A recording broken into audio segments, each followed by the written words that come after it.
Assalamualaikum. My dear student, I am Ehtisham Ejaz your biology teacher. हम आज discuss करेंगे chapter reproduction में मेल रिप्रोडक्टिव सिस्टम।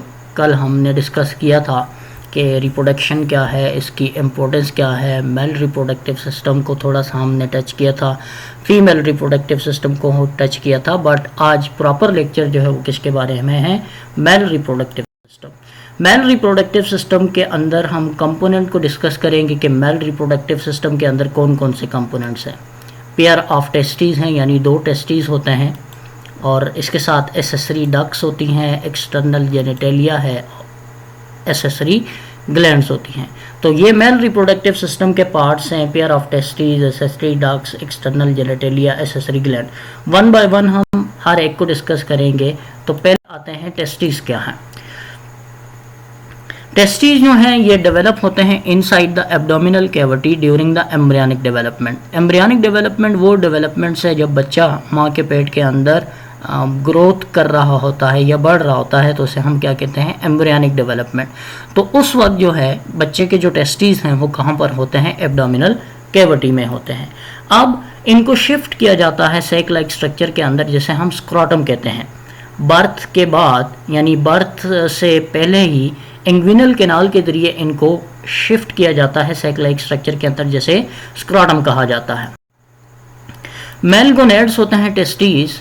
गोनेड्स और जो गैमीट्स हैं इनके अंदर थोड़ा फ़र्क होता है। गोनेड्स जो होते हैं वो टेस्टीज हैं, और गोनेड्स के अंदर क्या बनता है, गैमीट्स बनता है। तो इसका काम क्या होता है, मेल गैमीट्स बनाना यानी स्पर्म बनाना, और उसके साथ साथ सेक्स हार्मोन जिसे टेस्टोस्टेरोन कहा जाता है। स्क्रोटम क्या होता है, स्क्रोटम जो है वो सैक लाइक स्ट्रक्चर्स होती है मैन के अंदर, और ये आउटसाइड द बॉडी है, बिलो द एब्डोमेन, जिसे क्या कहा जाता है, स्क्रोटम कहा जाता है। तो आउटसाइड द बॉडी जो टेस्टीज हैंगिंग कर रहे हैं सैक लाइक स्ट्रक्चर के अंदर, उसे क्या कहा जाता है, स्क्रोटम। यहाँ पर आपको पिंक कलर के अंदर टेस्टीज नज़र आ रहे हैं। देन टेस्टीज के इर्द गिर्द जो येलो कलर की सैक लाइक स्ट्रक्चर है, इसे क्या कहा जाता है, स्क्रोटम कहा जाता है। नंबर इनका कितना होता है, ये 2 इन नंबर्स होते हैं। लेंथ इसकी जो है वो 1.5 से लेकर 2 इंच यानी 3.5 से लेकर 5 सेंटीमीटर तक होती है। डायामीटर इसका 1 इंच यानी 2.5 सेंटीमीटर तक ये थिक होते हैं। वेट 10 से लेकर 14 ग्राम जो है इनका वेट होता है। तो इस वजह से हर ग्राम जो है वो 1000 स्पर्म बनाता है पर सेकंड के अंदर। तो मिलियन स्पर्म बन रहे हैं, बट वो हर टाइम एजुकुलेट तो नहीं हो रहे। साथ साथ में उनका क्या किया जाता है, फेगोसाइटोसिस, यानी उनको वहाँ पर ही किल कर दिया जाता है। शेप इसकी कैसी होती है, ये लार्ज ऑलिव साइज़ का होता है, यानी जो जैतून का दाना होता है लार्ज, उसके साइज़ जैसे इसका साइज़ होता है। अब आते हैं, ये एब्डोमिनल कैविटी के साथ लिंक में होता है by the help of spermatic cord.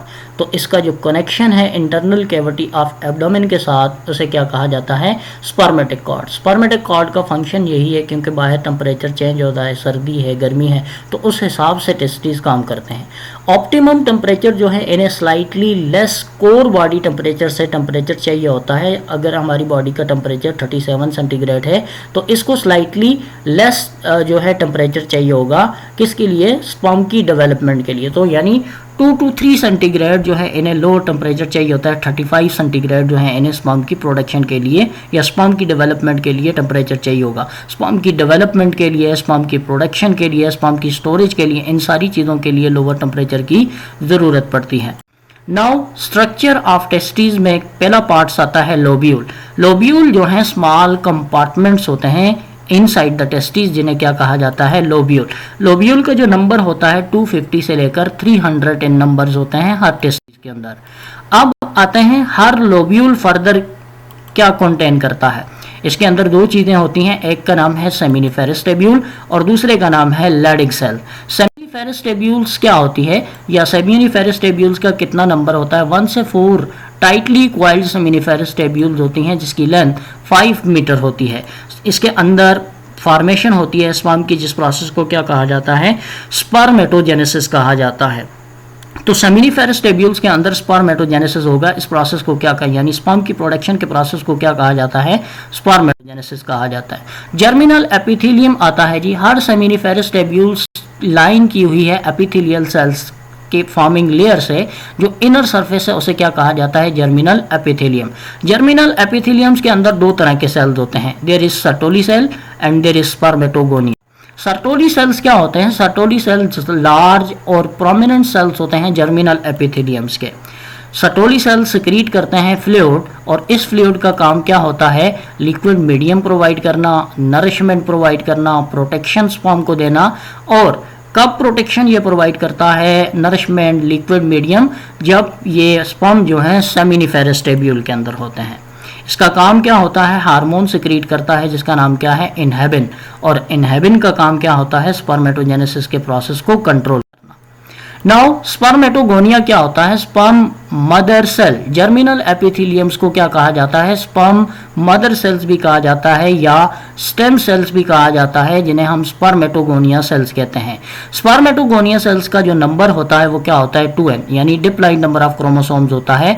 Spermatogonia जब प्यूबर्टी आएगी, यानी बंदा जब बालक होता है, तो बालक होने के बाद स्पर्मेटोगोनिया डिवाइड करेगा पहले माइटोसिस से और बाद में डिवाइड करेगा मायोसिस से, क्योंकि माइटोसिस से इसका नंबर जो है वो 2n है और मायोसिस में इसका नंबर क्या हो जाएगा, n नंबर। इसी वजह से गैमीट्स का जो नंबर होता है वो क्या होता है, n नंबर होता है, क्योंकि वो पहले माइटोटिकली डिवाइड करता है एंड देन मियोटिकली डिवाइड करता है by the process of spermatogenesis. Now Leydig cells क्या होते हैं, लैडिक सेल जो है इंटरस्टिशियल सेल्स होते हैं। ये कहाँ पर मौजूद होते हैं, सेमिनिफेरस टेब्यूल्स के दरमियान मौजूद होते हैं, जो सिक्रीट करते हैं मेल सेक्स हार्मोन को, जिसे क्या कहा जाता है, टेस्टोस्टेरोन। टेस्टोस्टेरोन जो है किस लिए ज़रूरी है, सक्सेसफुल प्रोडक्शन ऑफ स्पर्म के लिए ज़रूरी होता है, और मेल के जो सेकेंडरी सेक्सुअल कैरेक्टर हैं ड्यूरिंग द प्यूबर्टी, उनके लिए टेस्टोस्टेरोन का होना ज़रूरी है। एक होते हैं प्राइमरी सेक्सुअल कैरेक्टर, जिनका डायरेक्ट किसके ताल्लुक है, सेक्स के साथ, लेकिन कुछ जो है कैरेक्टर सेकेंडरी सेक्सुअल कैरेक्टर होते हैं, उनमें दाढ़ी का आना, आवाज़ का बारी हो जाना, आर्म पिट हेयर जो होते हैं, प्यूबिक हेयर जो होते हैं, ये सारे कैरेक्टर कौन से हैं, सेकेंडरी सेक्सुअल कैरेक्टर है। इन सारे सेकेंडरी सेक्सुअल कैरेक्टर को कंट्रोल करने के लिए कौन सा हार्मोन है, टेस्टोस्टेरोन हार्मोन से। जाने से पहले अगर आपको हमारा लेक्चर पसंद आया हो तो हमारे चैनल को सब्सक्राइब कर दें, बेल आइकन को जो है हिट कर दें और नोटिफिकेशन को जारी करें ताकि आने वाले लेक्चर को जो है आपको मिल सकें। Thanks for watching.